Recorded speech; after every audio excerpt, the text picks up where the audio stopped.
the recent accident incidents and trends that we've seen at the Boston FSDO and also around the New England area in fiscal year 2021.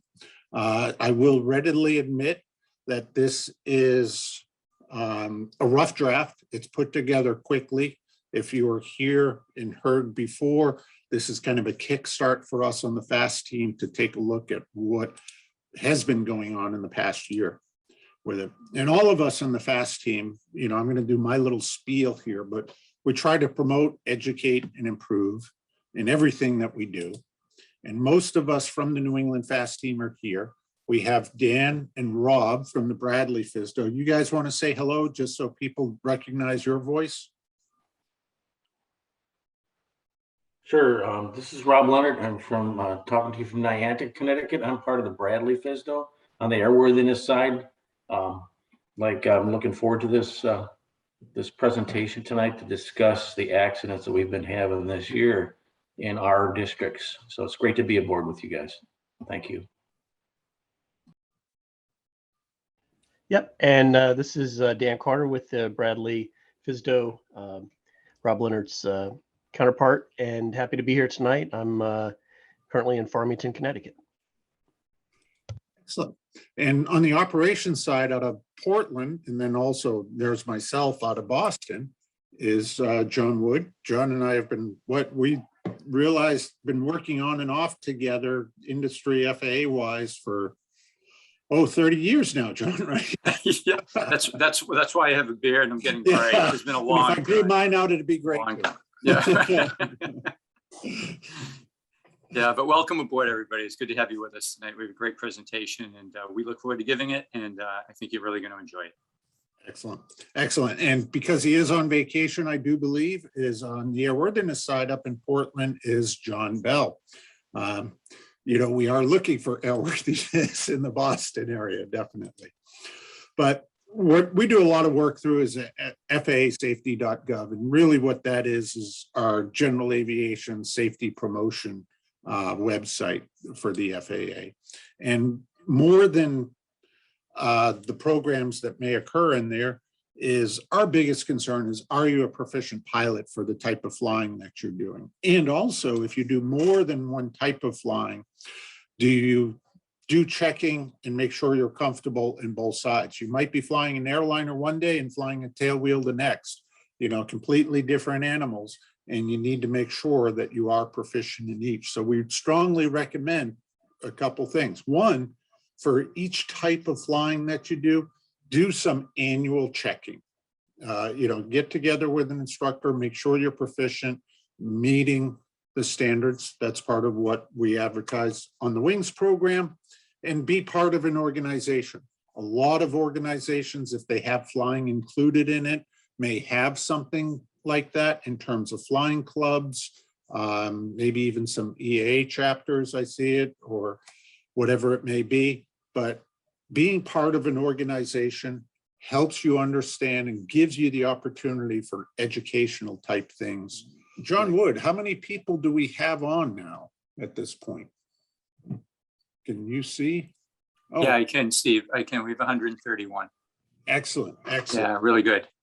So that is terrific. We're getting there. We're passing through about 90 people. So we're getting close. We'll give it just a few more seconds. It's kind of the, you know, vote early, vote often.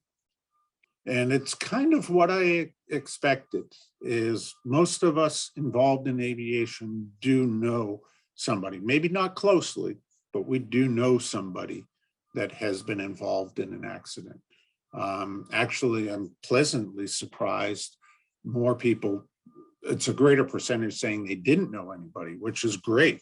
But I have this poll question here just to point out to us that what we are looking at is some of the things that happen to our friends, our cohorts, our fellow pilots. You know, we do this as a way to learn and to make ourselves better, but also do know and understand we weren't necessarily there in person in all of these. We do our best to recognize what's going on, And we really are trying to take what we can to learn from these different events. None of us want to be in that position ourselves. It is a horrible position to be in.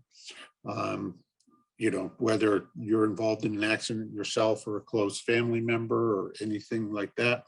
But what we want to do is work to keep those people safe, ourselves safe, and everybody around us as safe as possible, and avoid, you know, those tragic circumstances that can occur, even if it's just monetary tragic circumstances from, you know, bent metal. And, you know, what does an accident cost? That really is something to think about. You want to stop sharing that, Rob? Thank you. And this is something I came across last year, is what does it cost in terms of investigating an accident? And basically what it comes down to is it's a little bit over $32,000 of effort that is spent by the government in investigating the typical accident. You know, that is costs that we all bear out as fellow taxpayers. You know, there's a lot of time and effort that is put into it. Some accidents aren't necessarily investigated anywhere near as deeply as some others. It does depend upon the circumstances, but when you take the aggregate of it, that's what it is. So each time you hear about an accident on the news, you can kind of start to picture in your mind, what is it going to cost, you know, the FAA and the Ntsb to do that investigation? Now, I'm going to focus primarily on the Boston service area in this, but we're going to talk about all of New England. And I say jokingly, it is figuratively and literally the Rhode Island FSDO. Is Boston FSDO covers Eastern Massachusetts, the Cape and Islands, and Rhode Island. You know, a very, very small area. We are one of the smallest FSDOs in the entire nation, just like Rhode Island is in terms of a state. However, it is interesting to note is most FSDOs are divided up so that there's near an equal number of pilots, instructors, and mechanics and all of that in it. In fact, I think, if I recall, we look at the flight instructors is the 3 FSDOs in New England are literally within like 20, 25 instructors, the same at each FSDO. And some of the other things like John Wood, right? I think nearly 40% of the pilots in your district live within 25 miles of the Boston FSDO border. I know. Oh, yeah. There are quite a few right down there, Steve, because we cover up in Portland, we cover Maine, New Hampshire, and Vermont. And yeah, those are the high population centers down there by Portsmouth and Nashua and Manchester, and all those places are close to the border of the Boston FSDO. Yeah, there's a lot of back and forth across the Massachusetts, New Hampshire border, not only in travel on the weekends, but also for the pilot and aviation working community day to day. And really what we're trying to do is help you learn and understand how you can keep your airplane out of the hangar.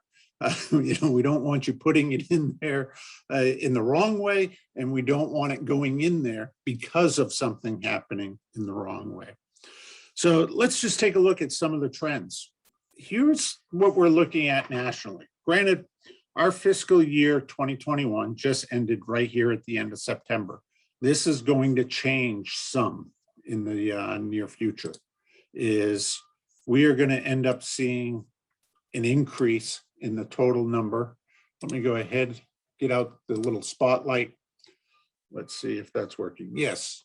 We're going to see an increase. My guess, it's a gut feeling at this point in time, is we're probably going to see the total number of accidents across the country increase by about 100 from what this number was today. Why do I say that? Well, I know I looked at this number in detail back in March, early April, and even since then, 2020 has gone up 34 more accidents. And these are things that may not have been reported or greatly delayed in being reported for various reasons. The same thing will happen here, and we'd still have stuff coming in. Tonight, you're even going to hear about a few accidents and incidents that aren't even included in this number yet. We do see a trend up, and we also are seeing a trend up in the rate per number of hours of flown. The terminology I kind of been using with that is corona rust. Is we do believe that maybe people did not do as much for their proficiency in the last year or two for flying, and more people have been getting out in relation to flying, and ends up we're having more accidents and definitely having more incidents. You can see that in your insurance. If you own an aircraft and get insurance, or maybe even if you just rent an aircraft from an FBO, what they've had happen. Now, where would you guess what type of aviation operation do most accidents occur within? Well, guess what? It's the general aviation, Part 91. And that is the case by far. You know, year after year after year, almost all of the accidents occur in general aviation. We look at some other things, whether it be, you know, agricultural operations, 135 operations, public use, all of that, you know, it's almost noise level compared to general aviation. And the Part 121 air carriers are way out here past the even Part 107. And yes, we do have, with the NTSB, we do have Part 107 accidents that are required to be reported. I know, like, one of them, it may even be this one, but one of them that just happened a couple months ago was the UAV pilot basically got their hand mangled by their UAV. Give you a little bit of an idea where the accidents occur across the country before we dive into New England. I usually show this map, and it's kind of the classic. Most of the states where you have the nice weather more throughout the year is where you see a higher number of accidents.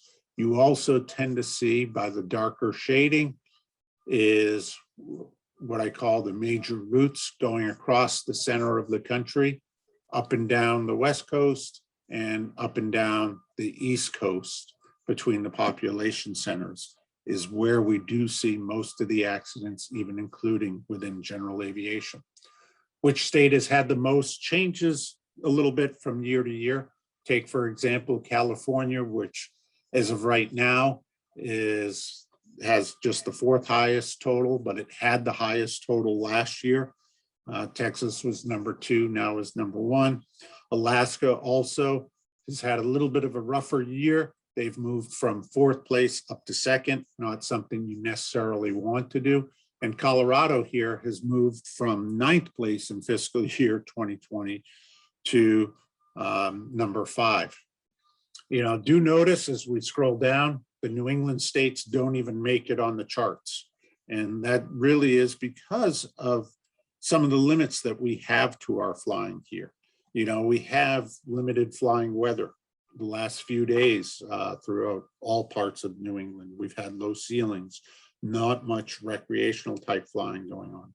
A lot of IFR, which in reality, when people are appropriately trained, following, you know, procedures, tends to be very safe. We have exceptionally little agricultural type flying, which has a fairly high accident rate, and other types of risky operations that occur. Now for Boston, in reality, as the year had progressed, and Dan and I and John Wood and I had been talking about the number of accidents we're seeing in each of our FSDOs, you know, I kind of kept saying, I feel pretty good about Boston. We're not seeing very many, but we also, you know, that's always a knock on wood in relation to it. And we had a few that brought us back up near normal levels for Boston in September. But these were the accidents that we had throughout the state. I'll show you here a map. The map is taken off of a different data structure. So you'll notice Rhode Island doesn't show any in the map, but it has one listed. And that was, we did have an accident that occurred in the middle of September in Rhode Island. Thankfully, no injuries associated with it, but it did qualify as an NTSB accident. In Massachusetts, we had 12 accidents total. 6 of those were in the Bradley FSDO, 6 of those were in the Boston FSDO. We get to split them equally this year. A couple of years ago, you know, Dan didn't have to deal with any in Massachusetts. I had to deal with all of them in Massachusetts. Dan out in Connecticut and Rob, they've had, again, like we've had in the past year or two, one of the more dramatic fatal accidents just recently happened with a Citation 560 in Connecticut. And that was one of the few fatal accidents we had in New England. And John Wood, you've had to deal with 2 different fatal accidents showing here in New Hampshire. And the reason why is the accident itself actually ended up occurring in New Hampshire. However, the fatality was in Vermont with the balloon accident. And that's why it shows under New Hampshire versus under Vermont. And I'm going to give John Wood and then Dan or Rob just a minute, talk about the number of accidents you've seen in your district this year. Yeah, well, for the Portland FSDO, Maine, New Hampshire, Vermont, Steve, you're right. I like that we were talking about COVID rust. And I think you're right, because we saw last year, traditionally we've had, like historically, we've had somewhere around 14 accidents per year in the Portland FSDO district, which Maine, New Hampshire, and Vermont again. And last couple of years, that reduced. Last year we had 11. And, I think it reflected in some ways, well, let me just say this. I think it reflected the great job we do here in the FAASTeam. Might as well put in a plug, right? But at the same time, I think it also reflected the fact that pilots weren't out flying as much. With COVID and all the precautions associated with it, they just weren't getting in airplanes, especially in close proximity to other people. But now that has waned a bit, and people are out there flying again, and the accident rate starting back up. And I certainly, just looking at this chart here, you can see that Maine, New Hampshire, and Vermont, it's approaching what have been historically kind of like the historical levels that we've had from year to year. Yeah, and we have a total of 34 accidents this year in New England, where last year we had 28. A bit of a difference that we are seeing there. And it is hard. I know it's the case with all of us, but there's multiple accidents that have occurred throughout all of New England this year that, we know the pilots. I know once or twice with accidents that have occurred, Massachusetts and stuff, Dan and I have gotten on the phone and, Dan's like, hey, did you hear? And it's like, it's a hard thing. And that's what we want to recognize, is there is a human aspect to this, not just the statistics. Rob and Dan, why don't you talk about what you've kind of seen as a trend in your district this year? Okay, Stephen. So one thing, of course, everyone I'm sure has seen the news of the accident in Farmington. It got a lot of press, and it was a devastating accident.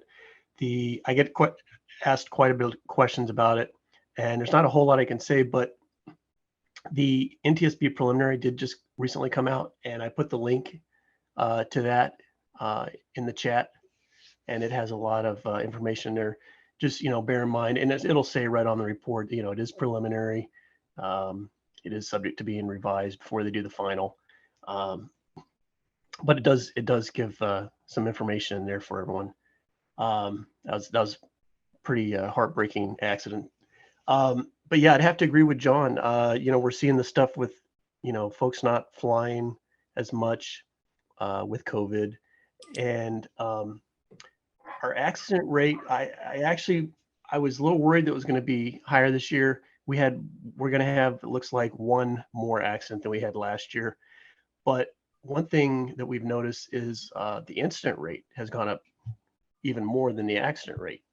And we're seeing a lot of clubs that are reaching out to us, and they want to incorporate some, a more robust pilot proficiency program for their clubs.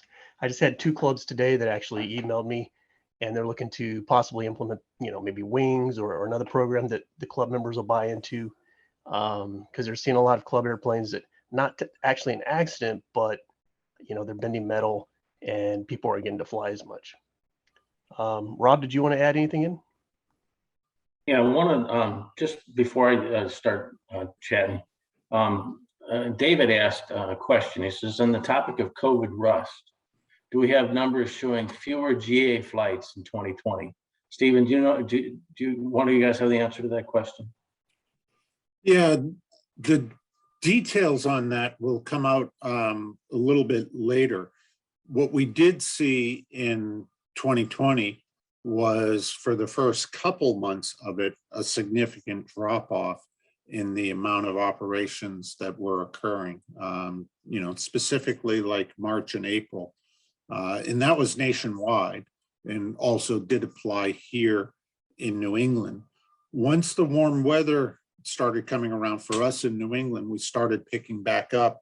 And all of us probably have seen, talking to airport managers and also to flight schools, that over the summer and into the fall, it did pick up in terms of the amount of operations, and probably back to near normal levels or even slightly higher. Business aviation appears to have been doing fairly well domestically. Some of the airports we do track, I keep an eye on Boston. We were seeing at Logan initially like 80% decrease in the first few months of the COVID timeframe. Then it started creeping back.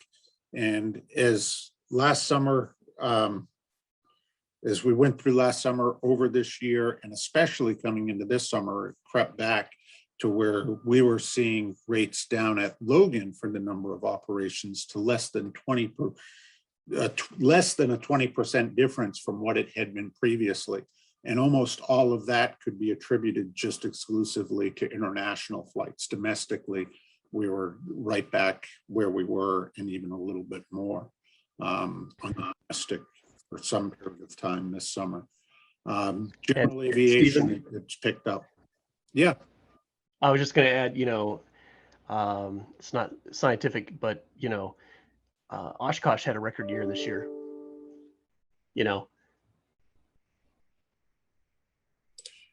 Yeah, definitely people wanted to get out. And, I get out and fly. I describe it as my lab. But in the warmer months, if I'm not at my computer here working, I'm out at an airport or in an airplane. And, you definitely can see it pick up. Yeah, Stephen, one of the things that I've seen in our district at airports and 91 operators, where they're implementing an SMS system where there's, just culture and voluntary reporting system put in place to be not just proactive, but preactive when things are noticed and seen. Having a transparent communication among us is very critical, I think, moving forward. Yeah, that's very true. And, really a kind of thank you to everyone that's here tonight, because you are the proactive people. I hate to say, but some of what we do is kind of preaching to the choir at some level, but we do ask for your help in, the promotion, outreach, and education to it. Well, if we look around New England, I guess if we were to say that there was a positive sign, if you could, to the accidents that occurred throughout New England, at least we can say there was some variety. It wasn't just the airplanes this year. We had a couple of them that were turbine powered aircraft. Specifically that 560 was a significant one. I think, John, you had the other turbine powered one, a Beech 99 up in your district, which I think was a 135 operator. Yeah, it was, Steve. It was 135. Yep. Airplane wise, of course, most of them fell in there. We had 15 kind of tricycle gear airplanes, 4 tailwheel accidents. we do probably across all of us see a higher incident rate on the tail wheel. You know, the excursion off the edge of the runway takes out a runway light or something. You know, I've talked to everybody here joining me tonight. This one is a little bit hard on me, but you know, throughout New England, we've had 6 in gliders this year, 3 alone at one particular club, which I've talked extensively multiple times with their chief pilot and their director of safety. And a lot of that is directly related to how they decided to operate in relation to coronavirus. You know, they did specifically ask their members to do a self-assessment on whether they needed an annual checkout or not. And of course, I think pilots, we all have egos at some level, some just a little bit larger than others, but most of us probably have egos larger than the general populace. You know, almost everybody said, no, I'm fine. And then they ended up having a few different events as a result. I know another one was down in Dan and Rob's district where a club had just moved from one airport to another, and in a lower performance one kind of got stuck out. You know, I just have more insight in this. 2 of them, I know the entities had just spent lots of money getting the aircraft refurbished and hadn't even put 50 hours on them until they ended up getting cracked up. So, you know, just horrible year there. Balloons, we had 2 of them this year. Poor John, all in your district. You know, so there's definitely some expertise that's been gained there. And those accidents, along with a lot of them, you know, it's caught the attention of the NTSB. You know, what I would call light aircraft, you know, ultralight like kind of sport aircraft type things. We had 3 of those. And, you know, thankfully helicopters were a fairly small number this year with it. We didn't have very many in helicopters this year, which is great. But what it does do is, you know, you go to the NTSB and you start saying New England, and this is what you get as a response. It's just that blank stare right back at you. Because we definitely have had some accidents that are going to be newsmakers for the NTSB in the future. You know, if you take a look at what the NTSB has had to say about general aviation over the past couple of years, special meetings that they've had, you know, John, I know dealing with it, commercial operations and balloons, commercial operations, and even like pseudo public operations all have an impact on it. If we look at just the Boston FSDO, this is the accident trend over the years. You know, we got 1 less accident than last year, 1 more than 2 years ago, a couple less than the year before. You know, really what it comes down to is we did have 1 that was serious injury most of people are familiar with. That's the Cape Air accident out in Provincetown. And although I haven't had the opportunity to check, just on a gut feeling, we are seeing the same type of events outside of accidents are issues, pilot deviations with airspace and clearances, incidents as a whole, which I know Dan and Rob were mentioning. And we are dealing with, and this is mostly a Boston FSDO issue, but it does happen some in the other FSDOs, is runway lineup type of issue, right? I think for all of you, you're seeing the same in your districts.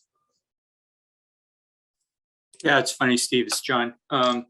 You know, our district looks very similar to what you're showing right here. You know, I just want to bring attention to, you have the NEMAX with the UAV, the near mid-air collisions with UAVs. And, you know, there's certain criteria that has to be met for it to be called the near mid-air collision. But I certainly do see the reports coming in of UAVs being where they're not supposed to be, that did not result in a near mid-air collision, but nonetheless, they're where they're not supposed to be. And I'm seeing a lot of those reports come in. Yeah, and that's the next thing we're going to talk about here.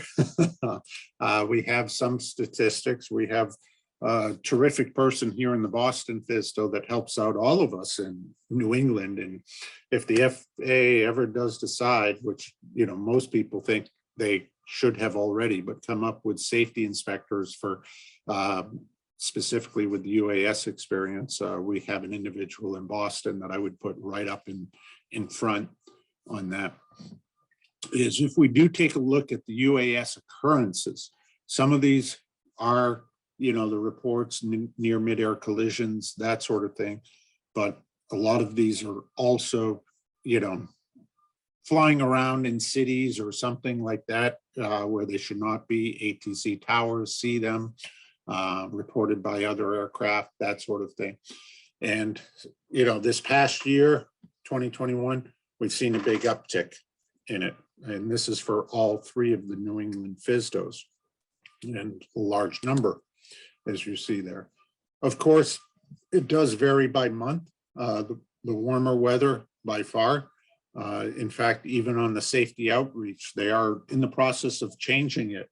I know all of us here in New England, they had Drone Safety Awareness Week in the past in November, and we kind of were like, why?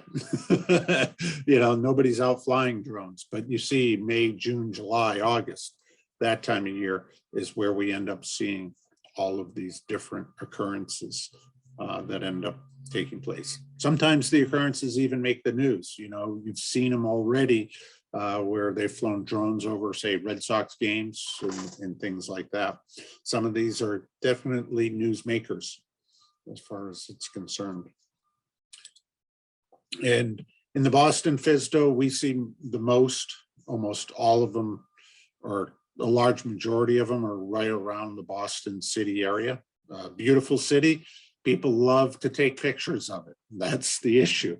And they don't necessarily know what they're doing, or know that they may be breaking some of the aviation laws with it. I know each FSDO is a little bit different, but here's a broad-based overlook at the Boston FSDO. Of course, Boston each year has the most number of reports associated with it. This is a multiple year example. Bedford, Providence, Norwood, we get quite a few. In fact, for just fiscal year 2021, we had a few more reports in Norwood than we actually did in Providence. Yeah, over the multiple years, Providence has had more, but just in this past year, we've had more reports there. And, sometimes they're just simple things error-wise. I know one nearby airport that we're probably all familiar with, some of us FAASTeam program managers more than others, but high school located right near it. And, they were flying drones around their sports games, until myself and the assistant principal and principal sat down and said, yeah, sorry, folks, you can't do this. Huh? What? They had no idea, and it's a great thing for the kids. They're learning a lot about aviation, but we needed them to step it up just a step or two. And, some things where they were probably were flying over people, they were flying in airspace that they shouldn't be, right off the end of a runway, all sorts of different things. And we're trying to do a lot of educational outreach with that. The classic part is it's hard to find them. These are one-offs that are not necessarily well involved in the system. So it is hard to get the appropriate outreach and education to these individuals. I have done a lot of instruction over the year. I continue to do some instruction, and I note this because this is the point that if you're a flight instructor, we really want you to be taking notes with this and pay attention to what are the major issues. And when we talk about this is the accidents, the incidents, and maybe even a little bit on the pilot deviations, but probably more so. The biggest issue by far is loss of control. And we look at that in two areas, approach and landing, and also on the takeoff and departure. Thankfully, knock on wood, more of the approach and landing ones are bent metal than they are bent people. Thankfully, we're in situations where the energy is decreasing. This is almost always where they're coming down very close to the ground. So the potential energy is very low and they're slowing down, getting to landing speed. So the kinetic energy is also very low, equaling low total energy. These are a lot of the incidents we see: excursions off the edge of the runway, take out runway lights, hit them with the wing, hit them with the prop, hit them with the cowling, end up in the ditch, whatever it may be there. But we do have a few examples this year within our accidents where people did strike objects on the approach and landing, hit trees coming in a bit too low. We also have one accident that really the aircraft was not damaged a little bit, but it was able to be easily repaired, but it ended up involving a serious injury for one of the passengers on the aircraft. It was just a simple, very hard landing. Didn't do much to the aircraft, but it definitely did something to the occupants inside. Takeoff and departure is a little bit more of a harder issue because although it may not occur as often as on the approach and landing, it definitely has a much higher passenger injury rate and a much, much higher fatality rate. And that's because we are in a situation where we're adding total energy at a very, very fast pace. We're talking about accelerations down the runway where the kinetic energy is picking up. And we're also talking about, terrific energy being added with altitude, potential energy. And once you get, that 40 feet above the ground, it really, really becomes a harder thing to survive an accident. The total energy, if it is not dissipated across a long period of time, really can do some damage to humans and bodies associated with it. Not that many maintenance accidents in the Boston FSDO this year, but we definitely are seeing some trends with maintenance. Even I myself in my own flying have found an error or two this past year with it that has had an impact on my flying with it. I don't know, Rob, out in Bradley, you seeing some trends out there, either accident or incident wise?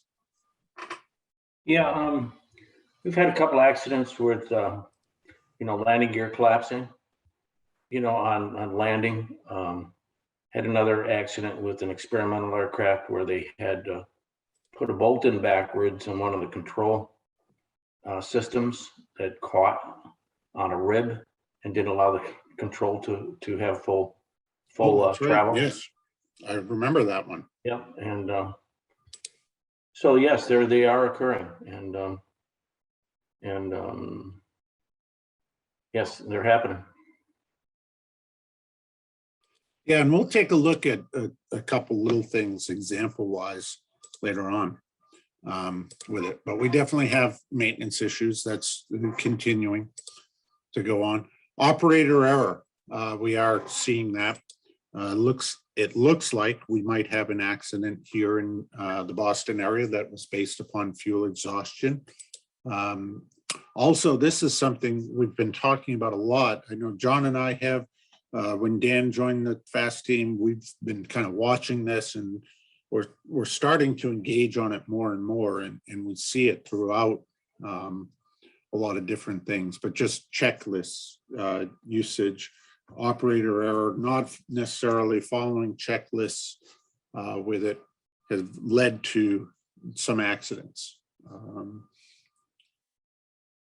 We also are watching, we see a lot at towered airports, a lot of aborted takeoffs, taxi backs, immediate departures, especially in the corporate world and higher performance single pilot world.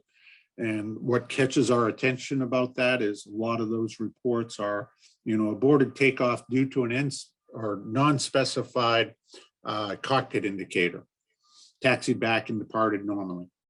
Well, the way more and more aircraft are being built today, you know, these cockpit enunciators are alerting you that you didn't do something you were supposed to do on the before takeoff checklist. Airspace incursions, especially around Boston and the underlying class deltas, are always an issue. And runway incursions, excursions, lineups. You know, Boston Logan, we always have issues. Bedford is one of the primary airports we have this issue at. Very busy airport. People get confused. I think, John Wood, for you, kind of, if I can put it this way, the thorn in your side in relation to this is Burlington, Vermont. Is that correct? Yeah, for runway incursions, certainly.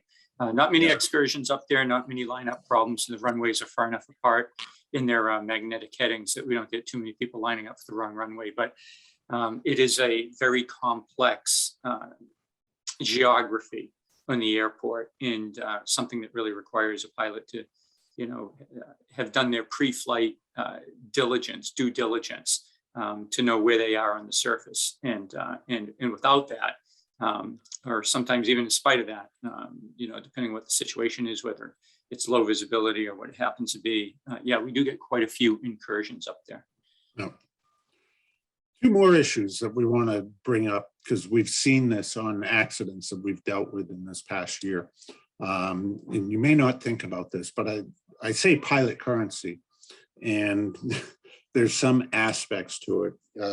Probably each of us have been dealing with accidents where, you know, basically we have more than one pilot in the aircraft, and someone is flying and someone else thinks that they are qualified when they are not. It may be because they don't have a medical, they're not able to act as a PIC, maybe flight instructor certificate expired, whatever it may be.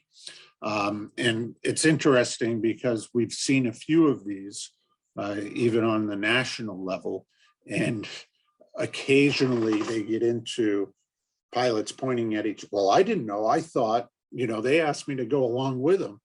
And, you know, you got to really start to wonder, if you're flying with somebody else, who really is qualified to be the PIC and who says they're the pilot in command on it. You know, we've had a few circumstances where flying clubs have been letting people fly aircraft that were not current and qualified, whether it be medically, flight review wise, or even appropriately rated with it. We have had circumstances of people continuing to fly with suspended or revoked certificates.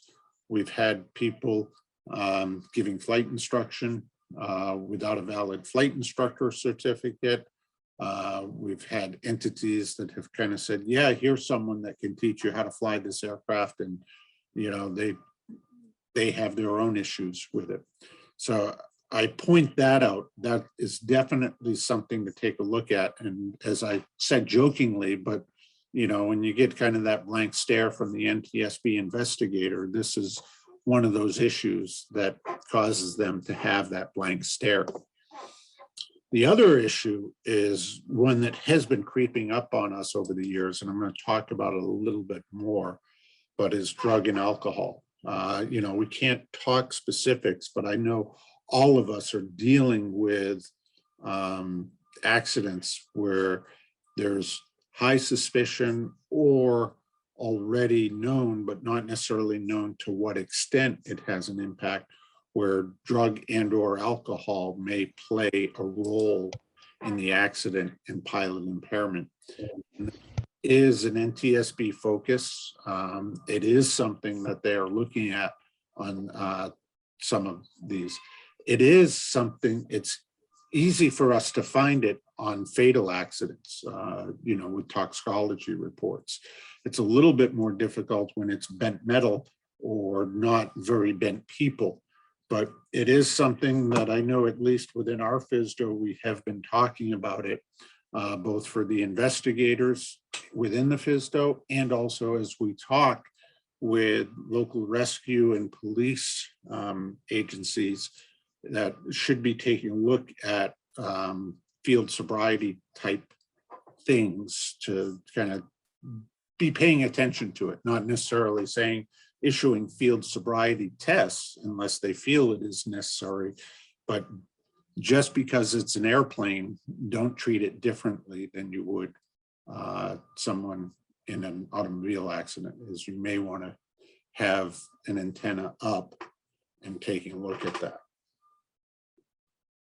And, you know, if you take a look, these are just a few statistics from the Ntsb on it. They did a study back in 2014. These are a couple of graphs from it. And what we're seeing is all of these are continuing in this upward trajectory. You know, this is taking a look back over a 12-year period. And, you know, we're taking a look at up to 2012, nearly 25%. If I remember correctly, the latest I had heard is this is now closer to 40% of accidents we're looking at potentially impairing drugs are being used with it. Just a big increase. Also, just out of interest, take a look at the age groups. You know, it's not a giant surprise. As we do get older, it's more common to have more prescriptions and that sort of thing associated with it. But again, this is back 1990 to 2012. What we are seeing is illicit drugs on a much higher level with it. And you look at the younger age group, you can see the that's found there. And if you look at the date of the study, you know, this is 40 and under, you know, this group now is the 50 and under, and there's even younger group that has joined in that was not around at this. You know, what impact do they have? To be determined. As you would expect though, and I grabbed this one chart just to point out, it is dependent a lot on the type of flying. The recreational type flyers have a much higher rate, almost twice as much on all different things, whether it's controlled substances, illicit drugs or whatever, as compared to the ATP pilots. You know, for the most part, really, and we have found this in professional flying, it's not that big of a deal, or has not been that big of a deal. It may be increasing some as of late. It really is in the recreational world that we're seeing this being an issue. This is a general aviation problem. So if we look at just the Boston accidents, I'm not going to go through each of them, just to give you a few examples, take a look, but we have some of the things, you know, loss of control on landing in windy conditions in Plymouth. You know, we end up with bent aircraft, minor injuries on this one. Not much, you know, pilot basically, yeah, probably shouldn't have been flying in that much wind. You know, felt internal pressure associated with it, you know, learn their lesson, I guess is the way to say, and thankfully really nobody was hurt. We have some others that are a little bit more scary.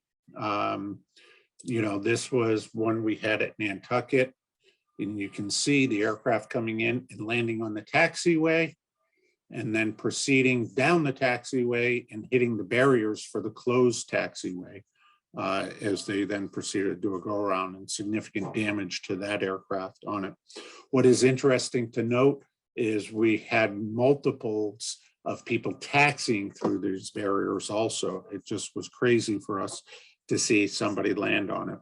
Was a much older pilot and does claim that the sun was affecting their eyes. It was landing off, pointed at the setting sun, probably did with it, but ended up landing on the parallel taxiway versus landing on the runway itself. Some accidents, you know, there's nothing that can be done about it. Cape Air ended up in a few of these this year.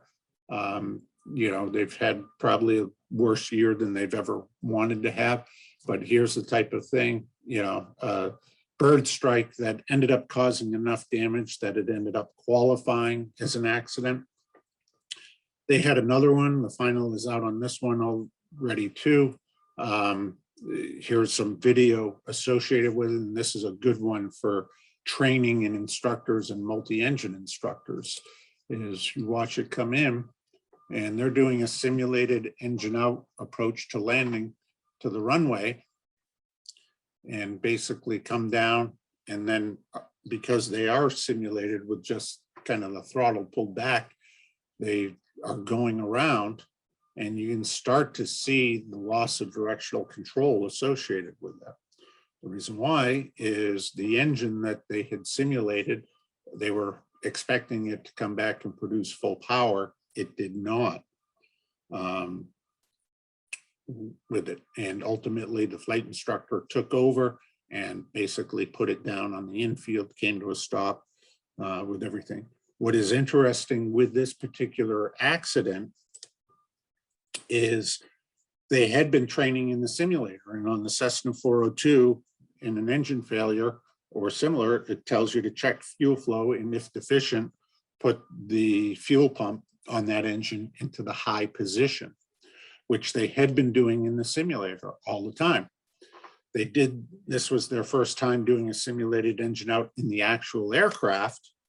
And by doing that with the engine running okay, it basically was flooding the engine, causing it to produce very, very little power when they brought it up. In fact, having flown the 402s a lot, you normally can tell when you flip the switch the wrong way just by the sound, because it gets exceptionally rough and on its way to becoming exceptionally quiet very quickly with it. But this was something in the simulator, they had learned the proper procedure, but in the training environment, the proper procedure for the actual emergency was something that led them down the path of having them. You know, a miracle here in Provincetown that, you know, everyone survived. You've probably seen this picture in the newspapers and everything. You know, I look at that and I'm very thankful that, you know, it wasn't more tragic associated with it.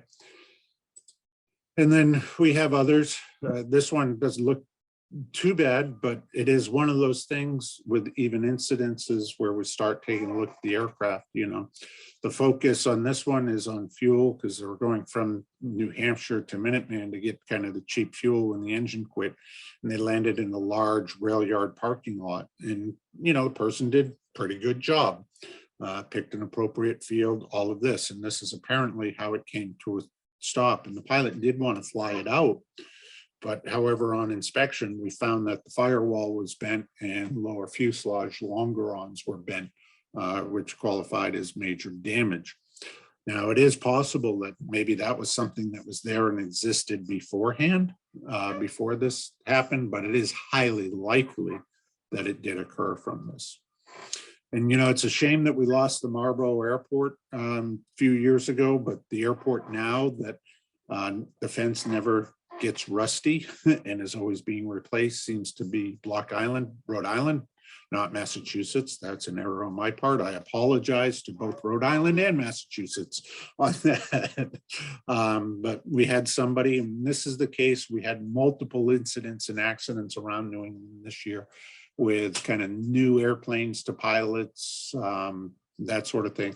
This one, if I recall, was the pilot actually doing like their first flight in their new airplane, taking their significant other to lunch, had a baggage door pop open on the takeoff roll with dogs and stuff, and boarded kind of late on a short runway and ended up putting it in the fence.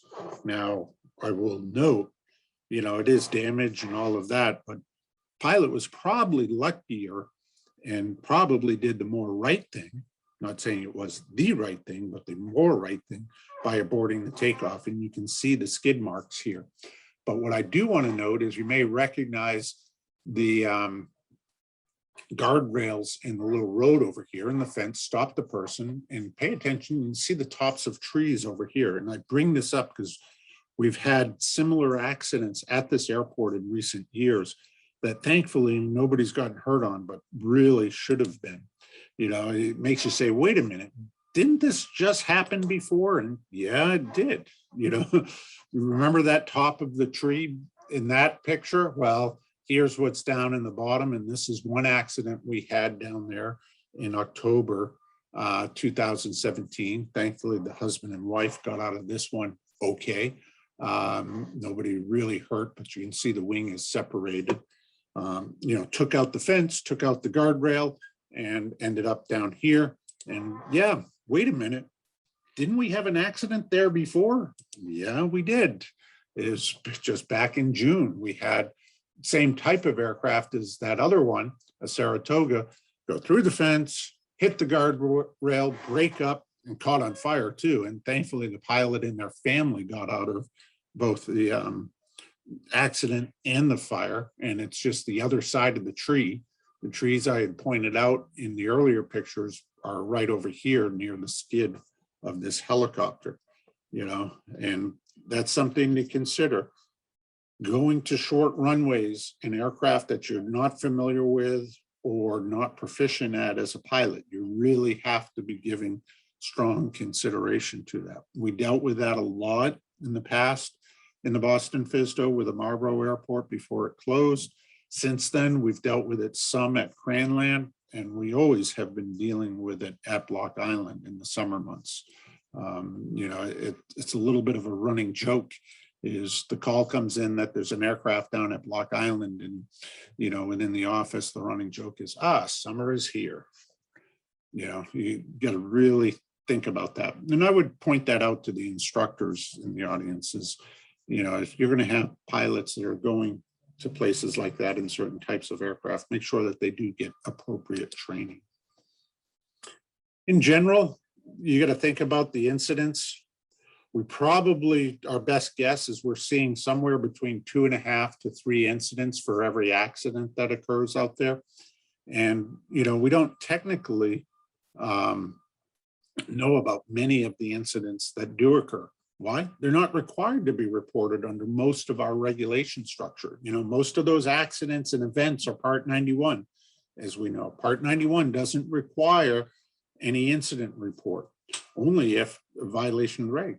And the accident has to be reported to the NTSB. Now, granted, there is an agreement between the FAA and the NTSB. The NTSB basically sends the FAA out first, then they decide what they're going to do. But, you know, if you take a look at the bent metal type of stuff, you know, we had 3 bent metal events in Rhode Island to that one accident. In Massachusetts, we had those, 11 accidents or 12 accidents, but we had 15 incidents with, you know, broken bent metal in relation to it. And there's a lot of stuff that comes through on insurance claims that, you know, are accidents that are never reported and incidents which are not normally. And we are definitely seeing that in the change in the pricing structure of insurance. If you're an aircraft owner operator out there and you get aircraft insurance, you definitely know it.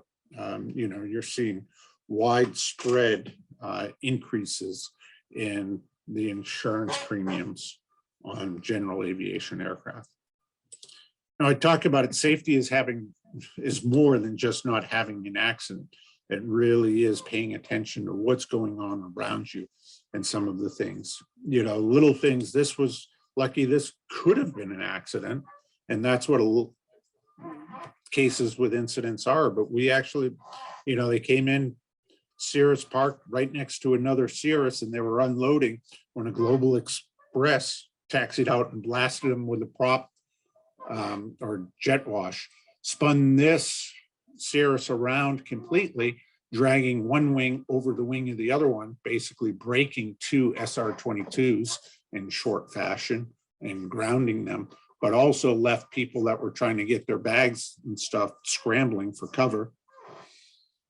You know, we'd see little maintenance things that end up having impacts on it. We still don't know. This could have happened somewhere else. Maybe it didn't happen. But I think, John, we talked about this. This was an airport in your area, but, you know, the ground crew found what is obviously the nut on the axle for a Cessna out on the runway, along with some washers that go with it. And we can see, you know, the improper maintenance procedure where the cotter pin was put through the nut, but basically not through the holes in the axle. And over time, this fell off. It happened to fall off at the airport in your district, John. And that meant that we have a Cessna that, at least for a little while, was out there flying with a loose tire right on it, that maybe on the next landing, that could depart the fix and, you know, would lead to an incident, if not an accident. You know, other little things, we see things. I know this is somebody in our area sent this to me, just was concerned. This is a tube from one of their tires that got removed. And, you know, you should see this be a little bit more white because there would be tire talc on it. But what was interesting, and you see this when we see, you know, aircraft disabled on runways and taxiways with a flat tire, many times it's because the tire is spun a little bit and there's been a crease in the tube, which has caused it to pop. And you see this tube right here with it. And normally, not always, but normally that's a result of just rush job and trying to get the maintenance done. And I bring this up because, you know, how much time and or if any money do you save rushing to get this done without using the proper equipment, not double checking the work on the maintenance side, that down the road can end up leading to something that'll become an incident, an accident, or an insurance claim. You know, none of us want that to happen. And it makes us always wonder, how close are we to having an accident? And are we really, really being safe? And, you know, I put this up jokingly, but there is a lot of truth to it too, is there's a lot of things that we do that we may have developed ourselves where we think we're doing the right thing and doing our best to be safe, but we may need someone to look at us from the outside to help get us pointed in the right direction and maybe turn things around a little bit, as you see here in this example. You know, you think about the weight of a train. This is designed for a car to be able to drive over the hoses without damaging it. It'll never stop a train. It'll blow open the hoses. It'll be mayhem for everybody involved with it. This is someone that thought they were doing the right thing, but in reality, it was going to create much more work, mayhem, damage in the long run if it were to ever be followed through and a train did end up hitting this. And that's why I ask about or encourage you to seek annual proficiency checking and training, not just the 2-year flight review. We know it doesn't work.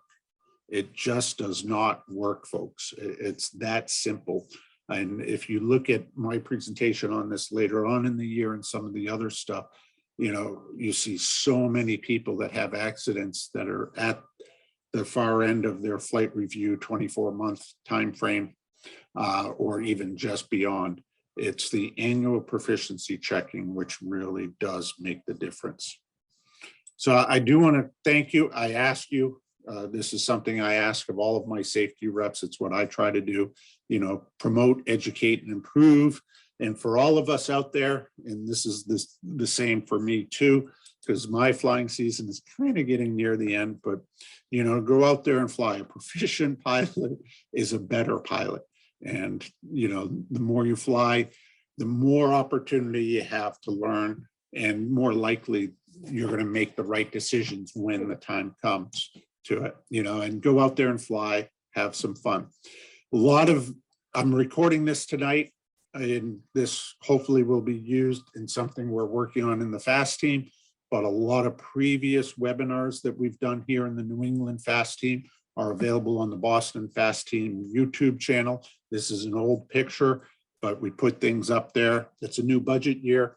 I've done a lot of videotaping over the summer, have some plans to put more on it as the winter goes on. So do take a look at what is available out there, may be of interest to you. Here's my direct contact information. If you do want to get a hold of me, this is where you'll find me on the weekends usually. And here's our contact information here at the New England FAASTeam again, is Dan and Rob out at the Bradley FSDO. John and I are the ops people for Portland and the Boston FSDO. And on the airworthiness side, just could not be with us due to vacation here, is John Bell. But if you're in Maine, New Hampshire, and Vermont, terrific person to reach out to there.